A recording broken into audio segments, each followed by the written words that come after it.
February 17th, 2026. Trump's White House website welcomes visitors with a pop-up that reads, "Welcome to the Golden Age." But on this heavy news day, a year into Trump's second term, it is increasingly clear that as his regime focuses on committing the United States to white Christian nationalism, the country is becoming increasingly isolated from the rest of the world, and its own economy is weakening. At the Munich Security Conference over the weekend, Secretary of State Marco Rubio's endorsement of white Christian nationalism does not appear to have swayed European countries to abandon their defense of democracy and join the U.S. slide toward authoritarianism. Instead, as retired Lieutenant General and former commander of U.S. Army Europe, Mark Hertling wrote, it squandered the strategic advantage its partnership with Europe has given the U.S. Foreign affairs journalist Anne Applebaum noted that the word in Munich was that Europe needs to emancipate itself from the U.S. as fast as possible. In Germany, Der Spiegel reports plans to bring Ukrainian veterans to teach German armed forces drone use and counter-drone practices the Ukrainians are perfecting in their war against Russian occupation. Canada's Prime Minister Mark Carney is working to reduce Canada's defense dependence on the U.S., ramping up domestic defense production. Carney has advanced a foreign policy that centers middle powers and operates without the U.S. That global reorientation has profound consequences for the U.S. economy as well. Canada is leading discussions between the European Union and a 12-nation Indo-Pacific bloc to form one of the globe's largest economic alliances. A new agreement would enable the countries to share supply chains and to share a low tariff system. Canada also announced it is renewing its partnership with China. As of this week, Canadians can travel to China without a visa. Today, France's President Emmanuel Macron and India's Prime Minister Narendra Modi upgraded Indian-French relations to a special strategic partnership during a 3-day visit of Macron to Mumbai.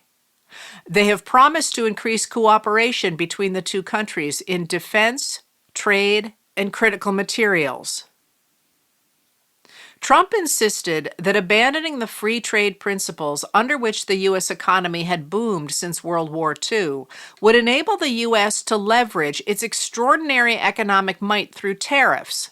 But it appears, as economist Scott Lincicome of the Cato Institute wrote today for Bloomberg, that the rest of the world is simply moving on without the U.S. While Trump boasts about the U.S. stock market, which is indeed up, U.S. markets have underperformed markets in other countries. Today, Carl Quintanilla of CNBC reported that the S&P 500, which measures 500 of the largest publicly traded companies in the U.S., is off to its worst year of performance since 1995, when compared to the All-Country World Index, or ACWI, an index that measures global stocks. In May 2023, the Florida legislature passed a law requiring employers with 25 or more employees to confirm that their workers are in the U.S. legally. The new law prompted foreign farm workers and construction workers to leave the state. Now, the Wall Street Journal reported in a February 6th editorial, employers are struggling to find workers they can employ legally. The newspaper continued, there's little evidence that undocumented migrants are taking jobs from Americans. The reality is that employers can't find enough Americans willing to work in the fields or hang drywall, even at attractive wages. Farmhands in Florida who work year-round earn roughly $47,000, which is more than what some young college graduates earn. The lesson for President Trump is that businesses can't grow if government takes away their workers, the Wall Street Journal editorial board concluded. Today, Florida Attorney General James Othmeier reacted to the Wall Street Journal editorial, explaining on Fox Business that the Republican Party expects to replace undocumented workers with young Americans. We need to focus on our state college program, our trade schools, getting people into the workforce even earlier. We passed legislation last year to help high school students get their hands dirty and get out on job sites more quickly. So I think there's a lot more we can do with apprenticeships, rolling out, beefing up our workforce, and trying to address the demand that is undoubtedly here in the state. Steve Kopak of NBC News reported on February 11th that while the U.S. added 1.46 million jobs in 2024, the last year of former President Joe Biden's administration, it added just 181,000 jobs in 2025. That makes 2025 the worst year for hiring since 2003, aside from the worst year of the coronavirus pandemic. Manufacturing lost 108,000 jobs in 2025. Peter Grant of the Wall Street Journal reported today that banks that have loaned money to finance the purchase of commercial real estate are requiring borrowers to pay back tens of billions of dollars as the delinquency rate for such loans has climbed to a high not seen since just after the 2008 financial crisis. About $100 billion in commercial real estate loans that have been packaged into securities will come due this year and probably won't repay when they should. More than half of the loans are likely headed for foreclosure or liquidation. Trump vowed that he would cut waste, fraud, and abuse out of the country's government programs, but cuts to social programs have been overwhelmed by spending on federal arrest, detention, and deportation programs, as well as Trump's expansion of military strikes and threats against other countries. In his first year back in office, Trump launched at least 658 air and drone strikes against Iraq, Somalia, Iran, Yemen, Syria, Nigeria, and Venezuela. Just today, U.S. Southern Command announced it struck 3 boats in the Eastern Pacific and the Caribbean yesterday and killed 11 people it claims were smuggling drugs, bringing the total of such strikes to more than 40 and the number of dead to more than 130. Now Trump is moving American forces toward Iran, threatening to target the regime there. The administration is simply tacking the cost of these military adventures onto government expenditures, apparently still maintaining that the tax cuts for the wealthy and corporations Republicans extended in their July One Big Beautiful Bill Act and tariffs will address the growing deficit and national debt by increasing economic growth. The Nonpartisan Congressional Budget Office, or CBO, last week projected that the deficit for the fiscal year ending September 30th, 2026, will be $1.85 trillion. Richard Rubin of the Wall Street Journal notes that for every dollar the U.S. collects this year, it will spend $1.33. The CBO explained that the Republican tax cuts will increase budget deficits by $4.7 trillion through 2035. If the American people have suffered from Trump's reign, the Trump family continues to cash in.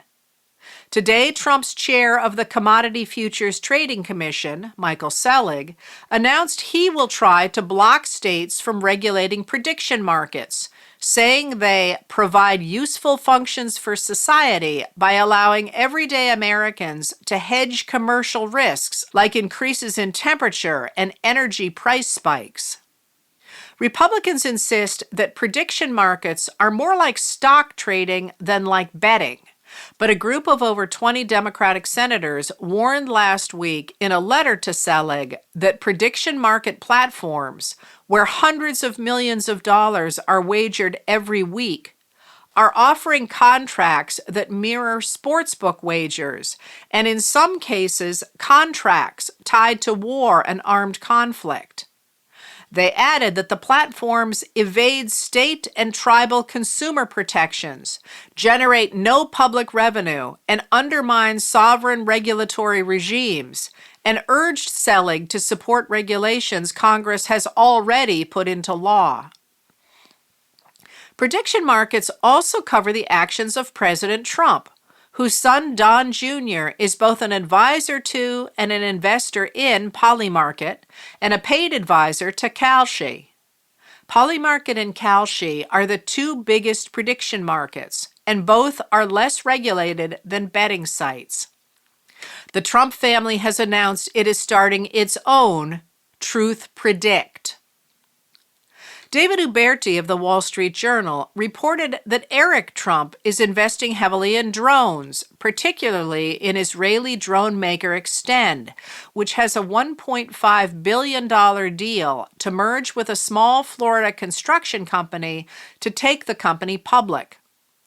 The Defense Department has invited Extend to be part of its drone expansion program. And yet, it is clear the administration fears the American people.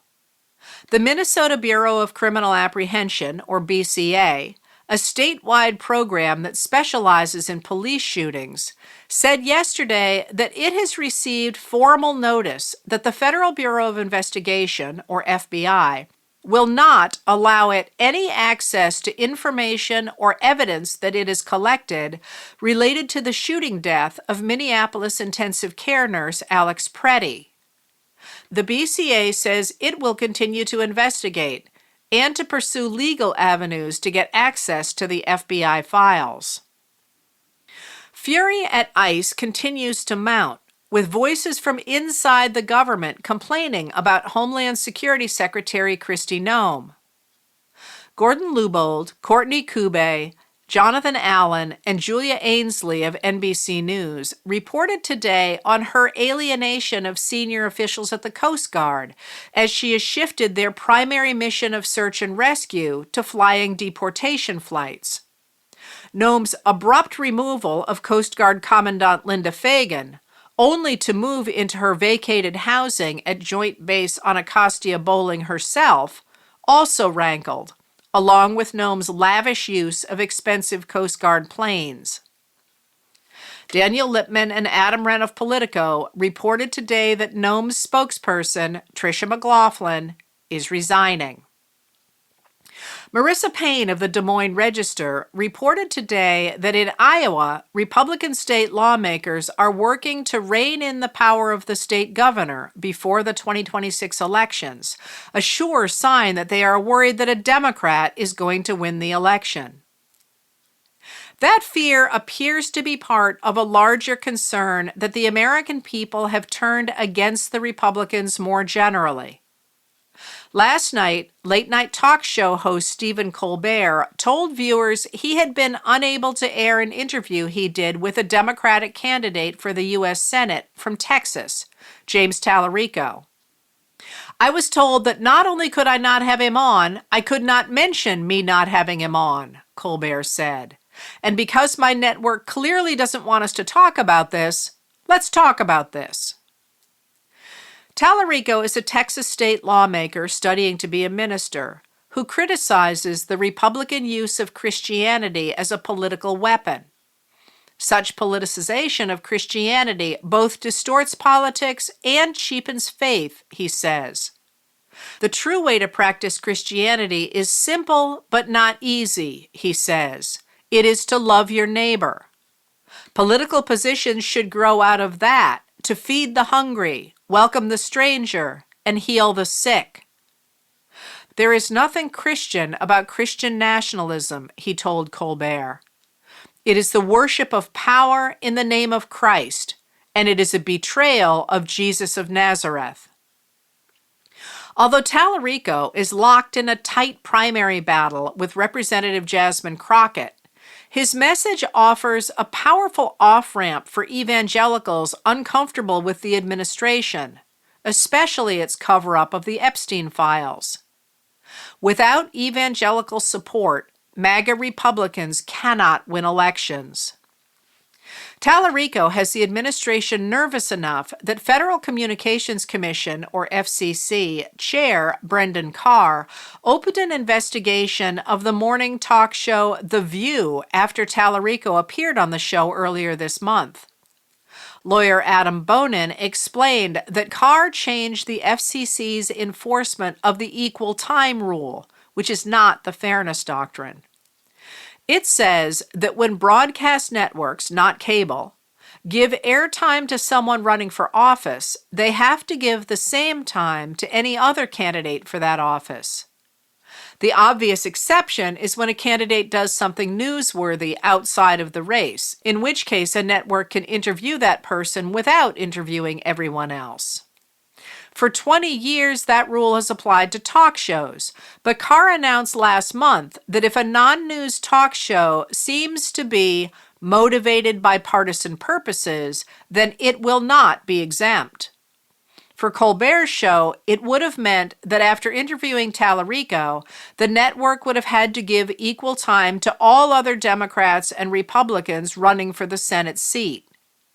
CBS could have challenged the rule, but chose not to.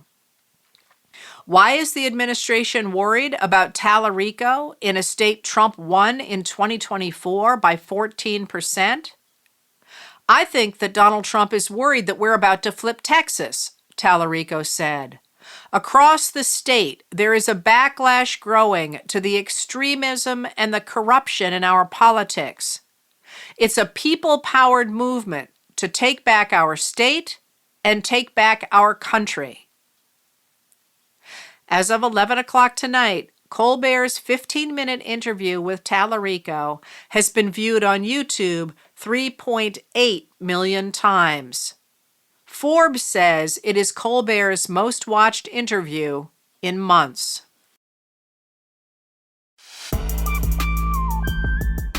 Letters from an American was written and read by Heather Cox Richardson. It was produced at Soundscape Productions, Dedham, Massachusetts. Recorded with music composed by Michael Moss.